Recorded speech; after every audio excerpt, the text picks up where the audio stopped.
This is ContactTalkRadio.com. Consciousness in action. And you are taking action into your consciousness by tuning into Contact Talk Radio. And on TuneIn.com, Ping.fm, and UpSnap Mobile. Contact Talk Radio. Throughout the nation and around the globe, from his heart to yours, it's Dearjames Live on the radio, here on the Contact Talk Radio Network, bringing you intuitive insight, answers, and advice to your life questions. Hello, everyone, and welcome to Dearjames Live. Express yourself, tell it like it is, and then hear what Dearjames has to say. And today we are talking about Beauty and the Beast. And I am, of course, joined with my amazing featured guest, Dr. Jan. Good morning, Dr. Jan. Hi, James. Good morning. How are you?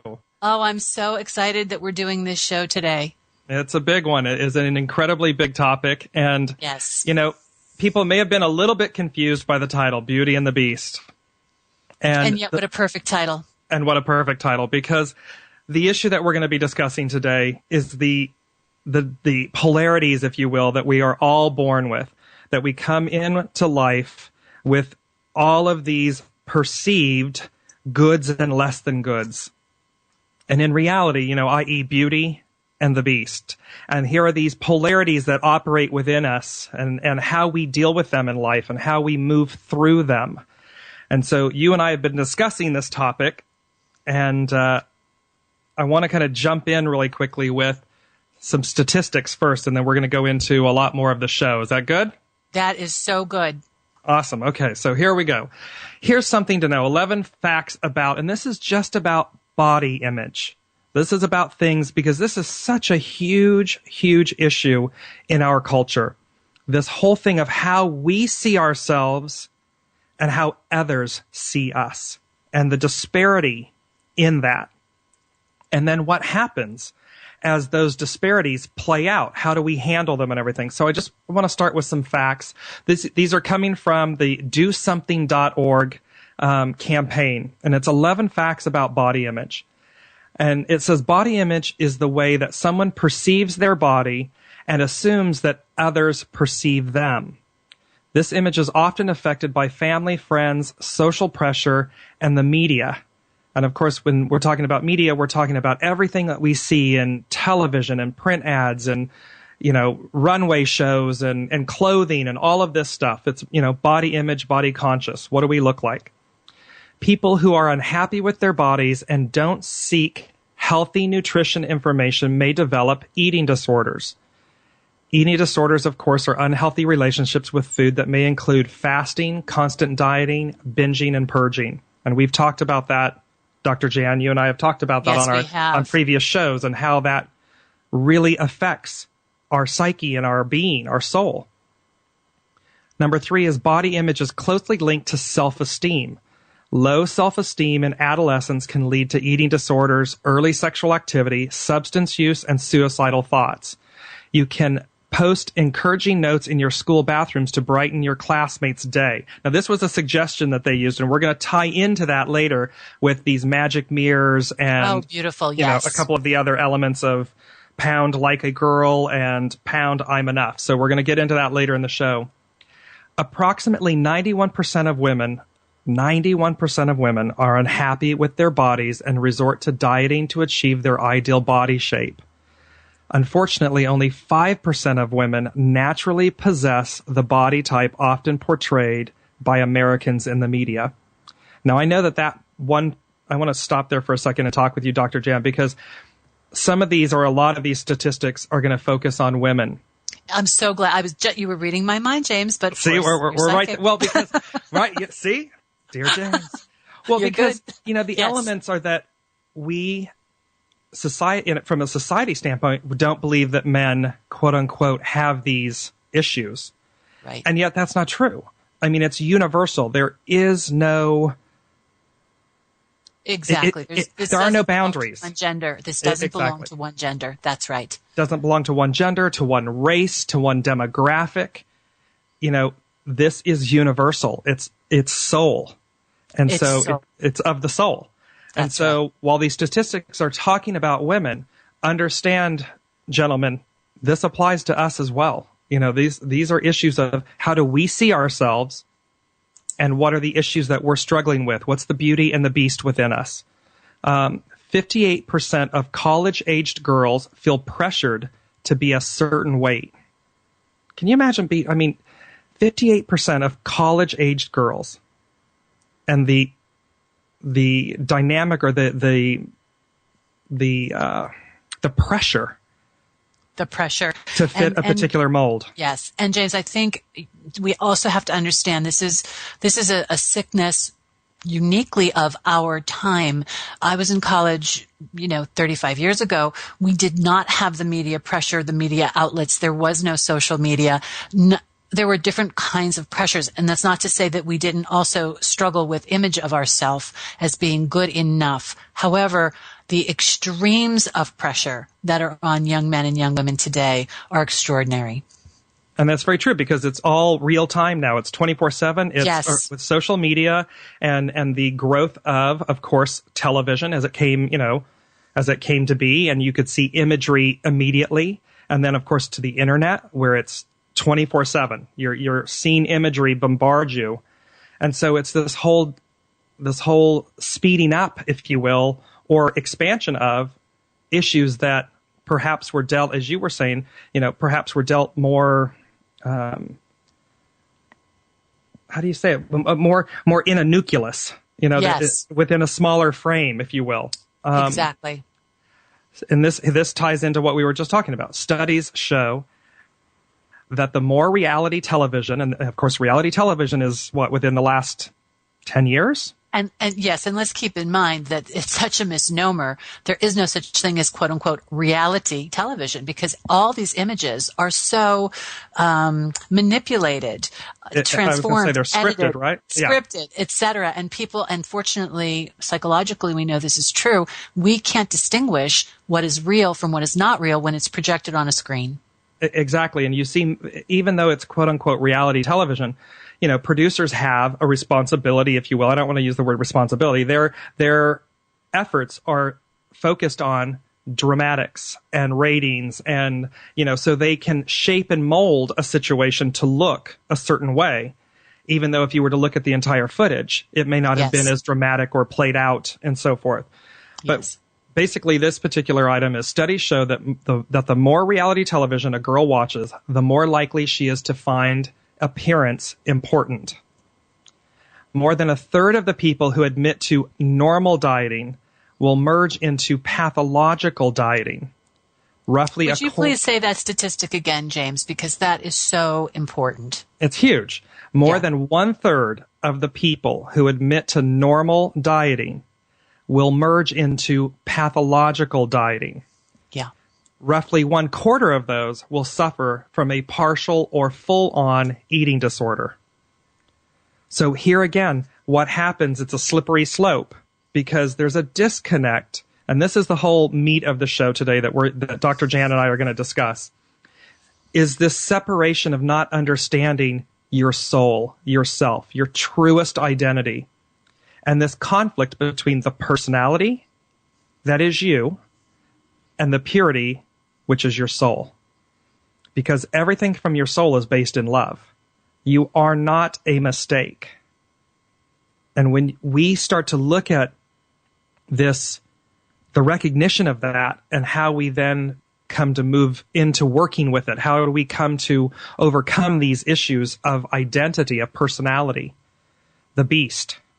And, it's an interesting thing, right? I mean, Oh, my goodness. Exactly. And I'm going to jump in here just because before we really get off and running, the idea that we titled the show today, Beauty and the Beast, it's so important to recognize that built into us as humans is this idea of polarity. So we have always struggled as from the time we came to consciousness, we've struggled with dark and light, shadow and light, and the shadow within ourselves. All forms of psychology and psychotherapy from every tradition recognizes the need to bring harmony to the aspects of us that are in shadow as well as the aspects that are in light. So these fairy tales always represent the two polarities, good and evil, beauty and ugliness, and the beauty within the beast. That's why these fairy tales are so impactful. Disney, of course, takes them and does what they will with them, but the seed of the idea remains that we struggle. And now, in our society, in our culture, this very human struggle has reached what we would call an epic proportion, specifically as it relates to body image and acceptance of the self, to the point that, again, suicide is on the rise in the most vulnerable populations of these teenage girls and teenage boys, where their identity is what's in question. And they literally cannot stand the thought of themselves as not being a mistake, as you said. So, James, this is just so timely and spot on. Isn't it? And you said it a second ago. It's recognizing that the beast is beauty in disguise. Yes.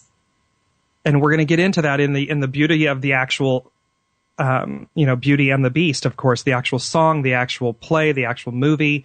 The whole story, the fairy tale of the fact that in the deception of looking at the beast, there was beauty underneath of it. It was hidden. Yes. And are we able to see that? Are we able to expose our own beauty within, quote unquote, our perceived beast, our ugliness, if you will? So continuing really quickly, there's four more statistics that I want to get out. In a survey, more than 40% of women and 20% of men agreed that they would consider cosmetic surgery in the future. The statistics remain relatively constant across gender, age, marital status, and race. Huge. 40% doesn't seem like a lot, but it is.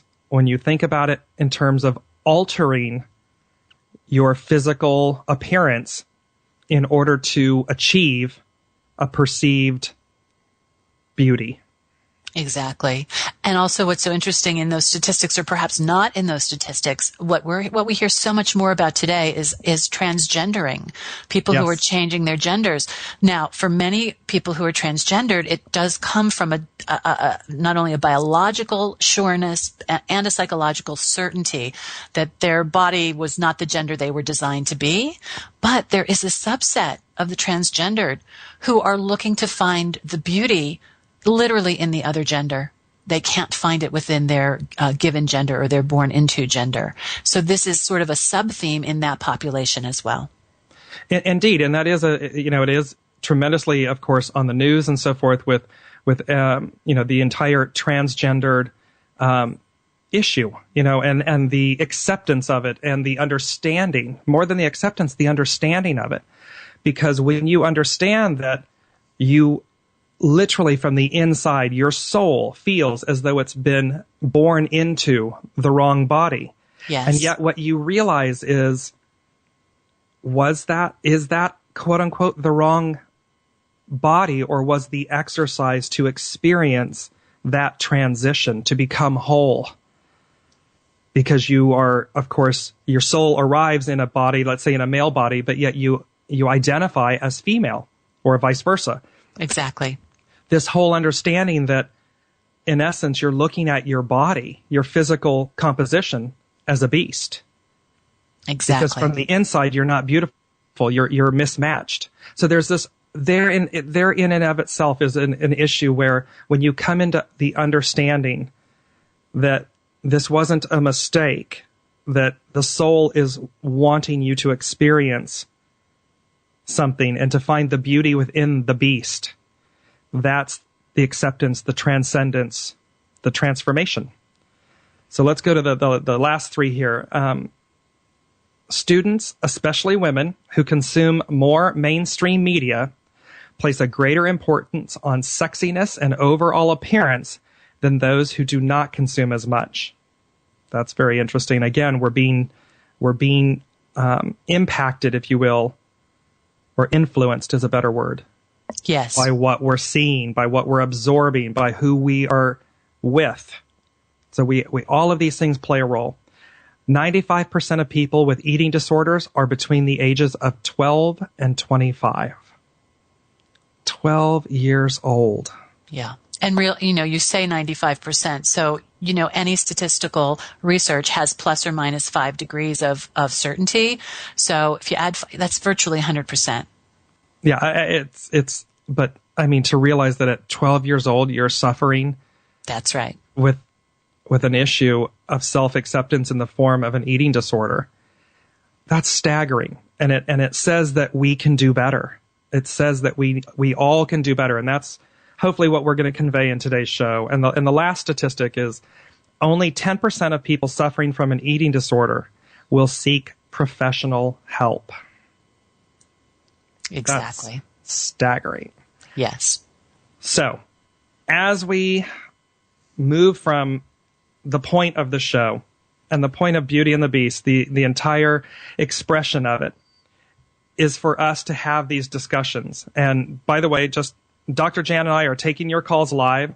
If you are dealing with any of these topics that we're talking about or just something completely different, Dr. Jan and I are both on today to take your calls live. The phone number is 877-230-3062. Have the courage to call in live and hear what the universe has to say, hear what Dr. Jan has to say. But we are talking today about Beauty and the Beast, the polarities within us and how to deal with them, how to recognize them, and how to overcome them. You're listening to Dearjames Live. Express yourself, tell it like it is, and then hear what Dearjames has to say. Beauty and the Beast. We'll be back after this break.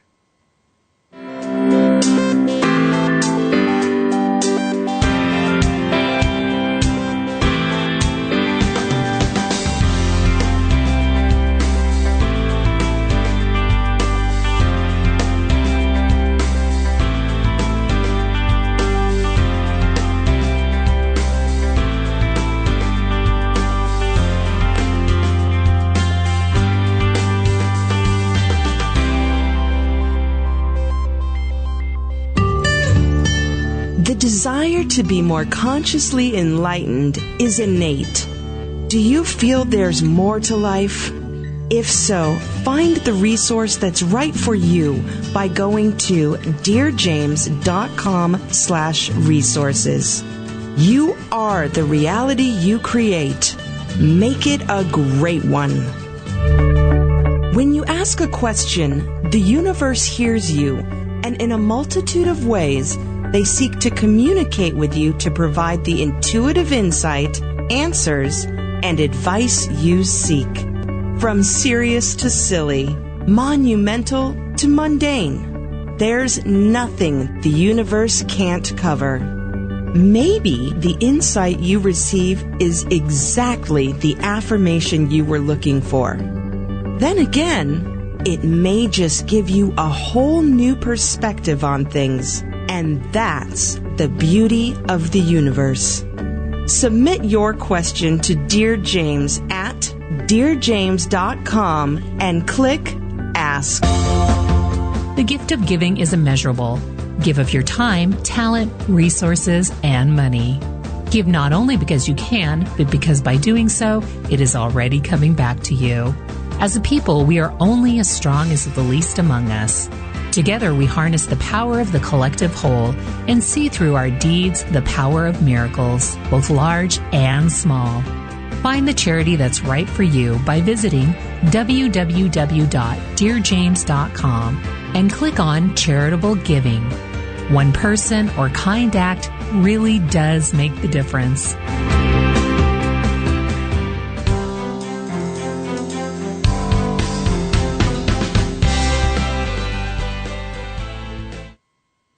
Hello, everyone, and welcome back to Dear James Live. Express yourself, tell it like it is, and then hear what Dear James has to say. Today with my amazing featured guest, Dr. Jan, and we are talking about Beauty and the Beast, polarities within self and soul, the personality and the soul.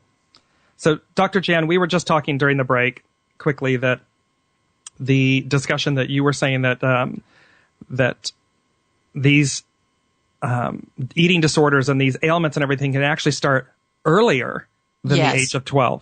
Definitely. Just speak to that for a moment. Well, we see the precursors in this, and I was mentioning, first of all, again, a culture that values competition over cooperation, spawning beauty pageants for little ones who are, at 3, at 2, at 3. They're much too young to make their own choices. And so it's part of the cultural zeitgeist that a family might decide to put a child this young into a beauty pageant where what is valued is appearance. Possibly some quote-unquote talent, but of course at that age it's too early for any of that to be formed anyway, so it's a beauty and appearance. And as early as 5, we have young girls measuring their appearance, having what you had mentioned before, body dysmorphia, where they see themselves out of proportion to how they actually are. And, certainly by the age of 6, 7, 9 is a big watershed. 4th grade is a watershed year where young girls begin to compare themselves with others and begin food restricting. And so by the time somebody has a full-blown eating disorder, there have been often years of red flags and warning signals in that direction. And something in that, what I want to start with, and I want to backtrack for a second here, is to have everybody really understand what we're talking about today at its core, at its foundation. You come into life, you are a soul, and your soul chooses, selects with this divinity, this divine purpose, and everything based on love. And they choose your entire composition, your body. Now, some people hearing that are going to say, what? What's he talking about? Because we, of course, are conditioned and thought it's exactly the opposite. We're a body with a soul. And thereby, we didn't really choose anything, and we didn't come here, this is not all, pre-planned in a sense, if you will. And so there's this understanding, there's foundational understanding that if you'll consider the understanding that you're a soul who creates a body, who creates the experiences, that before you ever arrive, you are choosing all of the people, all of the lessons, the experiences that you want to experience in this life, and from a place of love. And thereby, once you come, and of course then the veil is covered, you can't see what you chose, and we arrive and we begin to experience life in a 3D form, in our densest form. And that, Dr. Jan, when we start understanding that it's our personality that's in conflict with our soul. Exactly. That creates this dis-ease, that creates, because it's us battling. I mean, literally, and you and I have talked about this. I mean, there are times when we're doing something and we're like, did I really choose this? I mean, right? You're sitting there like, and most people, if you arrived and you got to a particular age and they said, okay, hey, here's your document of everything that you said you were going to do in this life. I'm sure that at least half of it or more, you'd be like, oh, no, I don't want to do that. Yeah, was I in the wrong line in the bathroom when they were handing out these opportunities? What happened? Right. What? Was I last? Did somebody pick me last at gym class? I mean, what happened? Yes. But therein lies the beauty of the whole point, the understanding. When you start looking back at everything, when you start looking at your body, your image, the consciousness that you believe your image is, versus that how others see you, how you portray yourself. And you start asking your soul, if you start listening and you start asking your soul, why did I choose this? You're going to hear answers. And James, I'm sorry to interrupt, but go ahead. I just, I have this beautiful example from my practice, many years ago, and this is a different kind of, body dysmorphia. Many years ago, somebody called and asked if I would take them as a patient, but I needed to know that they were quite disfigured and difficult to look at. Now, we were talking on the phone, and you can only imagine I was conjuring up hideous images of what this person might look like. And when he came into the office, he was actually quite attractive. He was very adorable. Now, he absolutely had a physical condition that most people would notice, but beautiful eyes, a beautiful face, a lovely manner. And so we took years to really determine that he was trapped. He had provided this body of his to come to learn the lesson that it isn't about physical appearance. Because as soon as he started opening up to people, and letting go of that idea of himself as ugly, of course the world was ready to meet him as the beautiful soul he was. And although he never thought he'd get married, never thought he'd have a family, etc., of course he's married, beautiful family, a beautiful life. He needed to have that. He gave himself the soul realization that he is beauty. Well, and I know when we were getting ready for the show, we were also talking about Elephant Man. Right, and I was just going to lead into that this kind of, if you will, parallels the fact that you come to realize that the beauty of, as with this patient, the beauty resided within. It wasn't what sat external or what his personality believed to be deficient, diseased. It was recognizing the gift in his soul having chose that particular physical vessel. And very much right. like the Elephant Man here, Joseph Carey Merrick was the Elephant Man, if you will, the true story of the Elephant Man. He died in 1890, but at the age of 27, and of course had a very large deformed cranium. His head was measured at something like 36 inches round and so forth. Very disfigured. But there was something that was very beautiful in his story that I want to share with the listeners. And it was described by biographers that he was an avid writer of letters. And he often concluded his letters with a poem by the hymnist Isaac Watts. And it was called or titled False Greatness. And it begins, "'Tis true my form is something odd, but blaming me is blaming God." Just that, when you understand that he found within himself, he suffered abuse. He was part of he was part of the circus as a freak show, this whole thing, until he was basically saved by a doctor who took over his care and everything and brought him to basically begin to see his beauty, to see that he was a human being. He was a soul. He was saved by love. He was saved by love. And just to share some of his ailments, if you will, perceived ailments, was in addition to his cranial deformity, Merrick also suffered from grayish skin growths, a curved spine, and a severely enlarged right arm and hand. Now, something that through this story right now, and I don't know if anybody's seen it, and 60 Minutes on this past Sunday did a beautiful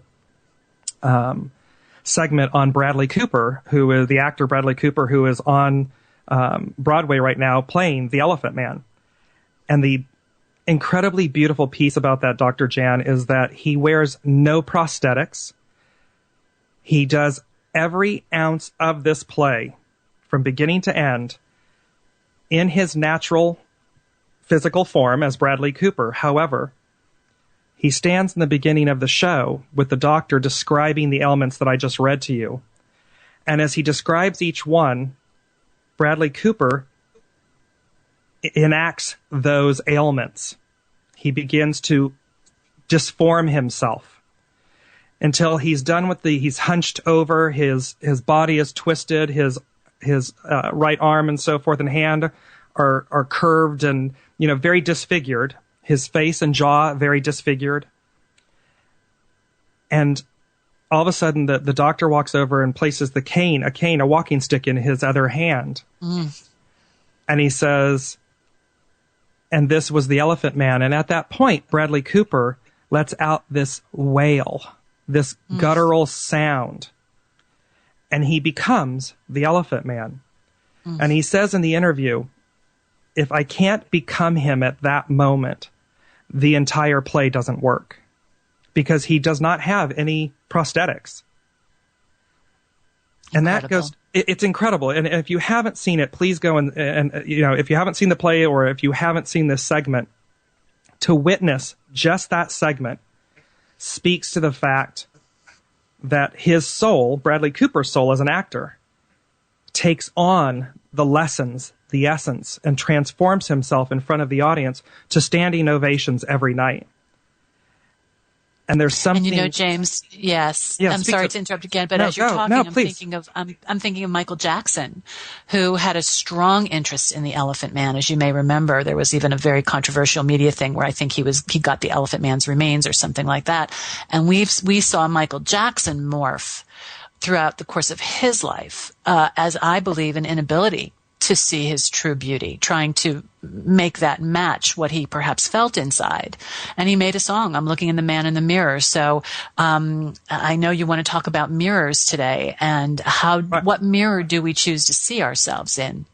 Indeed. And one thing I just want to add before we move on to that is this was an article that I'm quoting from an article that was written by the Daily Beast. And it finishes with ironic name, right? The Daily Beast. You gotta love the way the universe works. Gotta love the way the universe works. Yeah. And the writer said, "The gentle, erudite soul within a body, the public considered an oddity, is the contrast at the heart of the Elephant Man." The soul, this gentle, loving, beautiful soul. So for all of you listening, when you realize that no matter what someone else sees, or no matter what you as the personality think, feel within yourself, understand it's your gentle, beautiful, divinely inspired, perfect soul that is most present, that has the opportunity to be most fulfilling, most present. And when you align, as Gary Zukav says in The Seat of the Soul, when you align your personality in service of your soul, incredible things will happen for you, because it's coming to understand that you are perfect just the way you are. And you chose this body, this life, these what do we want to, characteristics, and thereby start looking at them from that perspective that you chose them perfectly. I want to go into, Dr. Jen, you were talking about mirrors, and let's go to the amazing, and this kind of ties into 3, but we're going to do them before we have to take our second break, but magic mirrors. Now, the all-female band out of, I believe it's Austin, Texas, called The Misses, created a song, wrote a song, and because they said that they found that, again, women deal every day with feeling like they're not enough, like they haven't done enough, they haven't, and I can't imagine. I mean, you're a career working mother, it doesn't stop from the moment you awake to the moment you go to bed. It's true. Women are constantly trying to juggle, 32 plates. And that overall they feel like they don't have, that they're not enough, that they just don't measure up somehow. And so this female band. We're never looking at all the plates that are spinning. We look at the one that's slipping, or perhaps one that got away. Of course, right? I mean, as a Virgo, I understand that. Virgos are always looking at everything that's fine. We already know everything that's perfectly fine, and we zero in on what's not right. And yet, we have to then look and see. In fact, we're going to go to a quick station break because I'm hearing a lot of feedback. So you're listening to Dearjames Live. Express yourself. Tell it like it is, and then hear what Dearjames has to say. We'll be back right after this break.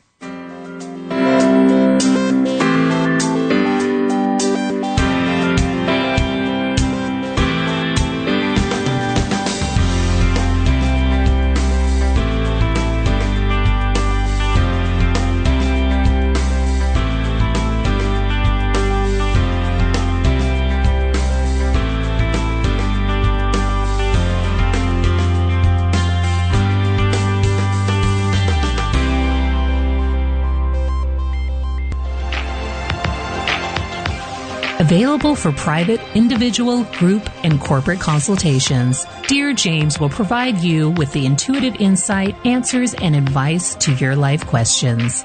Schedule your consultation by going to www.dearjames.com and click on Consultation. The gift of giving is immeasurable. Give of your time, talent, resources, and money. Give not only because you can, but because by doing so, it is already coming back to you. As a people, we are only as strong as the least among us. Together, we harness the power of the collective whole and see through our deeds the power of miracles, both large and small. Find the charity that's right for you by visiting www.dearjames.com and click on Charitable Giving. One person or kind act really does make the difference. When you ask a question, the universe hears you, and in a multitude of ways, they communicate to you the intuitive insight, answers, and advice you seek. Ask Dear James a question and experience the magic of the universe. Visit Dearjames.com and click Ask.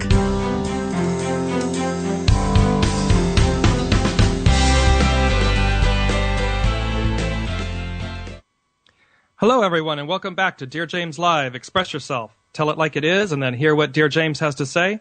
We are, of course, being joined with my amazing featured guest, Dr. Jan, and we are talking about Beauty and the Beast, the perceived polarities within ourselves.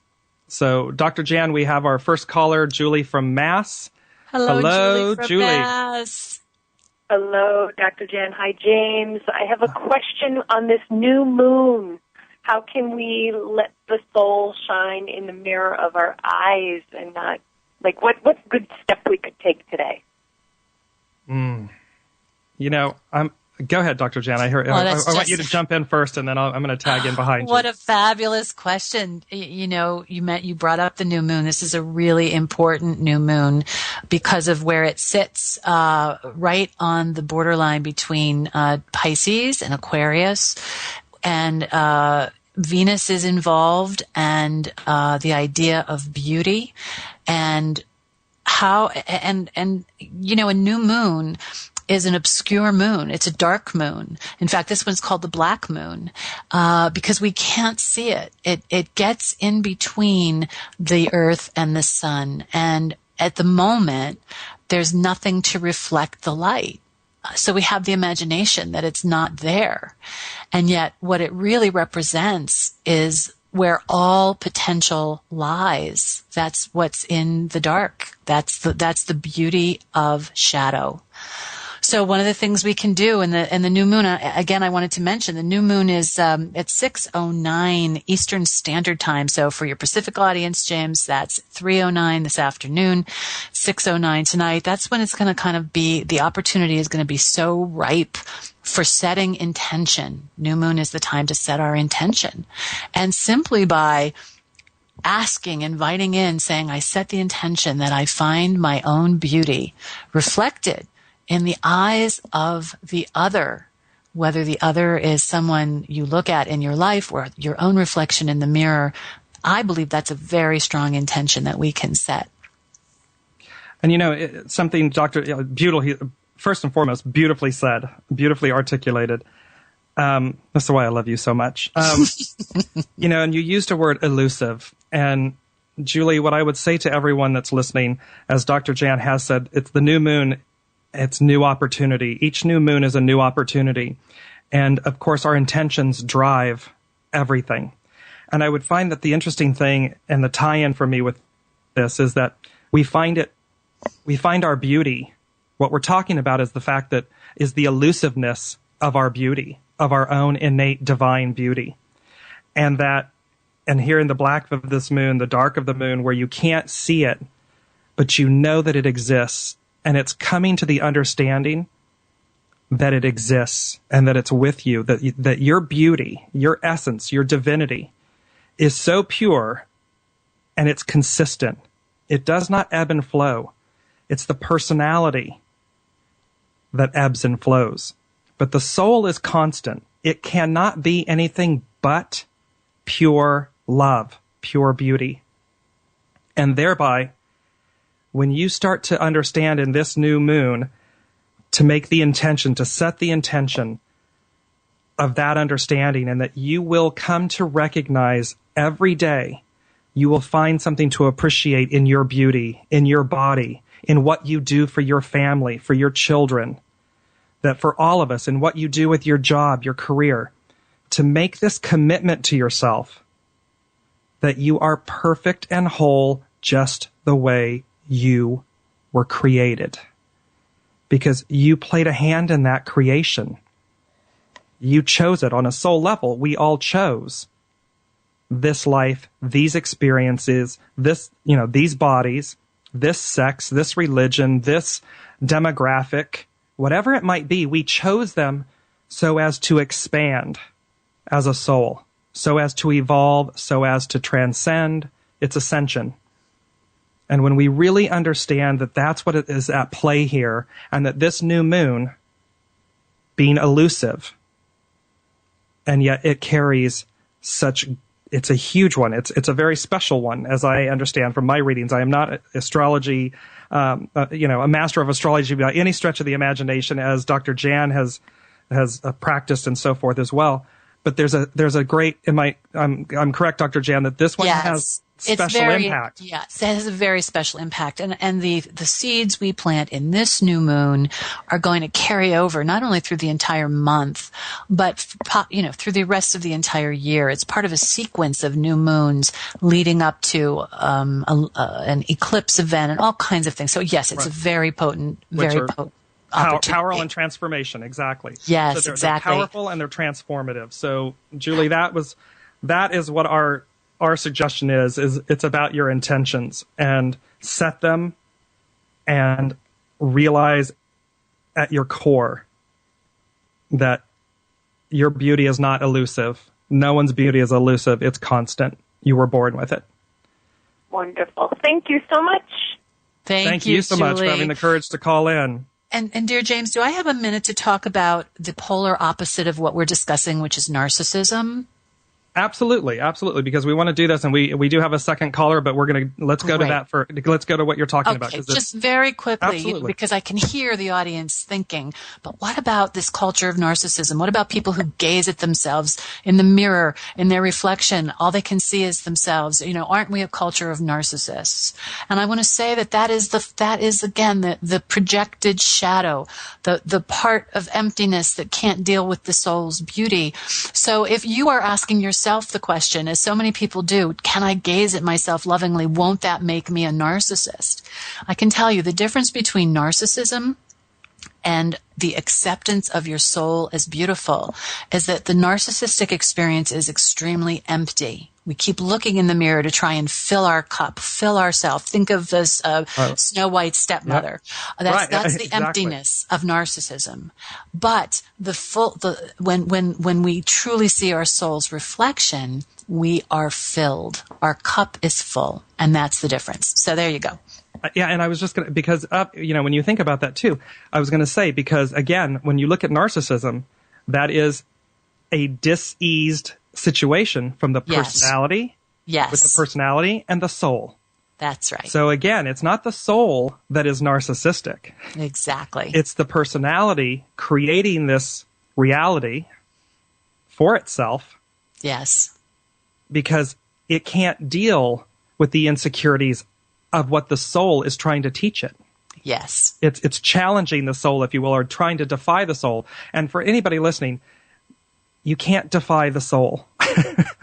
Really? Are you sure? I just want everybody to really get that the universe is, they're good and they're clever, and we have free will, and we can learn lessons any way we want.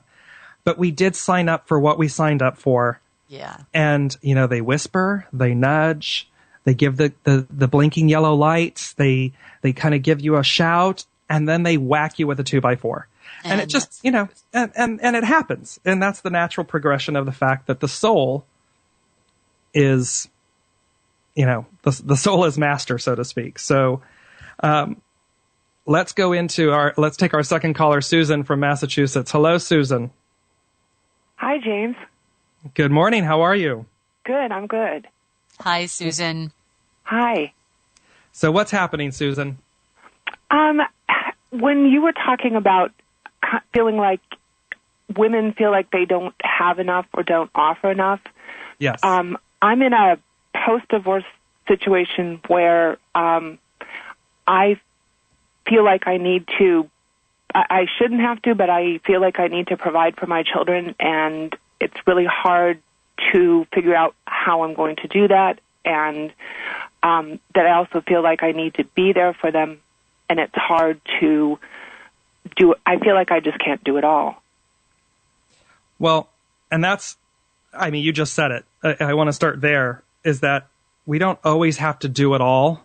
It's in recognizing when we're out of balance. That's huge, because, but there's also, there are things that are playing out here that, that there was some trickery, is what I'm getting. The word that I'm getting is trickery going on. There was, in this post-divorce situation and kind of the relationship in itself, there was some trickery is the word they're giving me. Yeah. I think there's a lot of mischief and misdirection and game playing. Right. And so for you, we always have a choice in, in kind of spiraling downward. We call it kind of like horizontal movement or downward movement as a soul, or vertical movement, ascension. And so you don't want to get caught up in guilt, trickery, game playing, being out of balance. I can't do it all. All of that leads you to be like, it just spirals you downward. I feel like I get caught in that a lot. Right. Yeah, there's a kind of like it's very easy to, it's hard to feel like I'm going up, it's hard to feel like I'm going where I need to go, and yeah. Well, and what they're saying to me is also, you need to stop worrying about what everybody else is going to think or say. Yeah. Your intentions, your motivations and your intentions are driven based on what everyone's going to think of you. She's a bad wife. She's a bad mother. She's not enough. She's not good enough. She. And James, and you need to eliminate that. Yeah, and as you're talking to Susan, I'm seeing so strongly, again, mirrors the image of the fun house in the mirrors, where everywhere you look, you're getting a distorted reflection.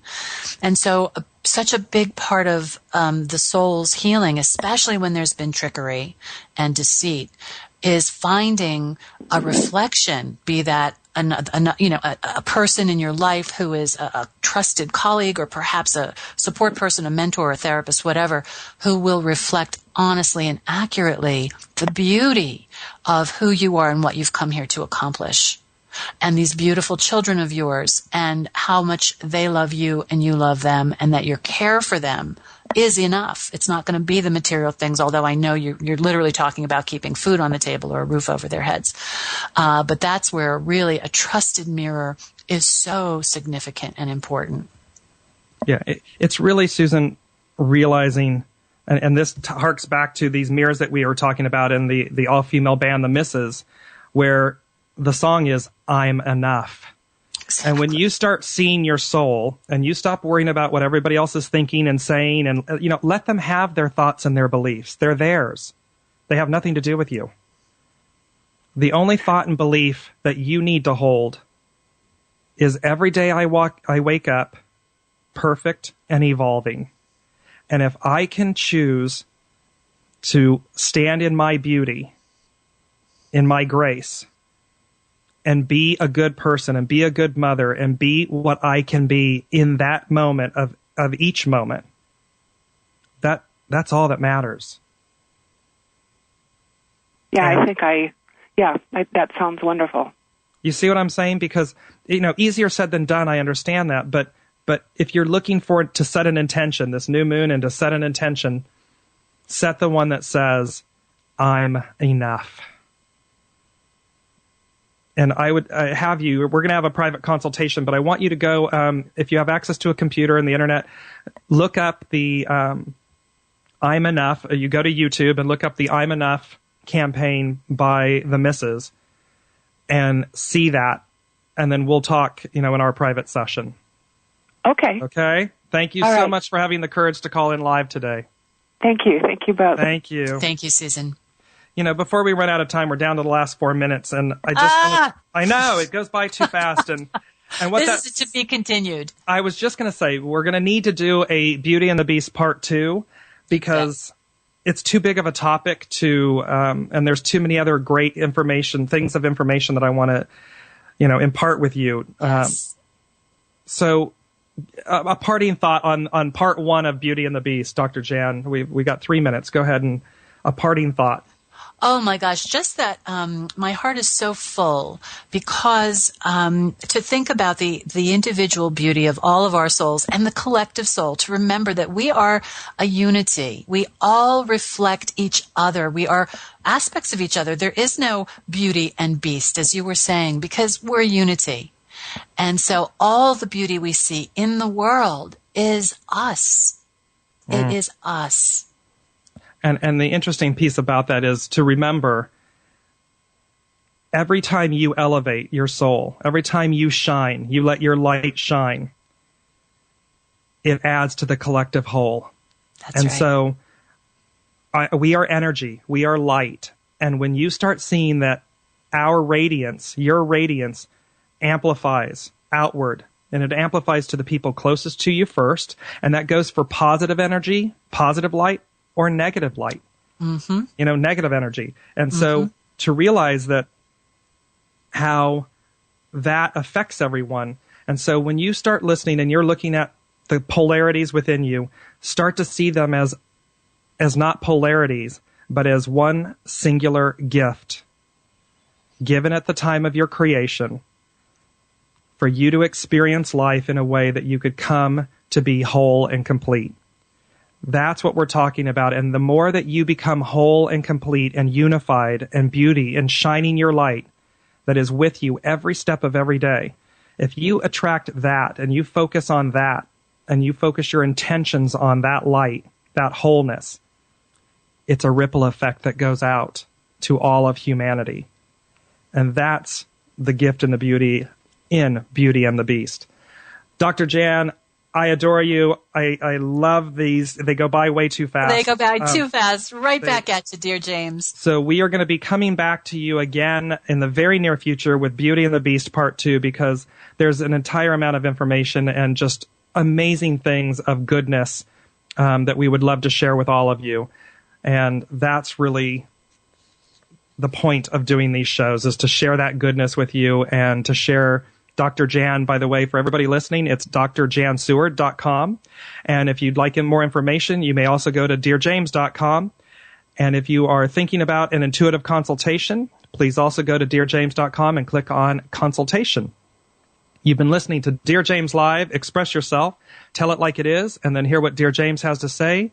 Beauty and the Beast with my amazing featured guest, Dr. Jan. And we will be back next week. And as I would like to say each week, closing with you, no matter where you are or whom you're with or what you're doing, wrap yourself in goodness. You've been listening to Dear James Live on the radio with your host, Dear James. Gain intuitive insight, answers, and advice to your life questions and so much more by tuning in next week and visiting dearjames.com.